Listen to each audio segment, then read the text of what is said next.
ബിജു പാലപ്പടവന്റെ ഭൂരിപക്ഷം കേട്ടായിരുന്നോ? 11 വോട്ട്. ബിജി ജോർജിന്റെ ഭൂരിപക്ഷം എത്ര അറിയോ? 8 വോട്ടോ 9 വോട്ടോ. ലീന സണ്ടി 10 വോട്ട് ജയിച്ചു.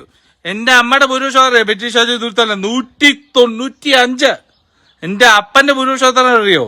200 സംതിങ്ങാ. അപ്പൊ അതാണ് ജനസമ്മതി. എടാ വിഡ്ഢി ജോസ് കെ മാണി, താൻ മനസ്സിലാക്കണോ?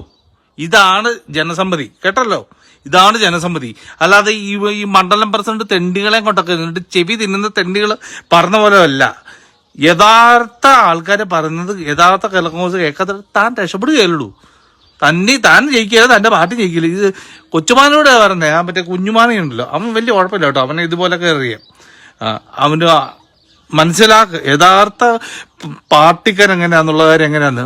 അങ്ങനെയാണെങ്കിൽ ഇത് ബിജു പാലപ്പടം മണ്ഡലത്തിലേക്ക് 11 വോട്ട്. അയ്യോ, മറ്റേ അവന്റെ കൂടെ നിൽക്കുന്ന ടീമുകൾ ജയിക്കുന്നത് 8, 9. നമ്മൾ ജയിക്കുന്നത് 197 വോട്ടിന്. അപ്പം ജയിക്കുന്ന 267 വോട്ടിന്. മനസ്സിലായോ? ഇരിക്കട്ടെ, നിങ്ങൾക്ക് കേട്ടൊക്കെ പണി. ഇത് നിങ്ങൾ തന്നെ ആടോ പോയി.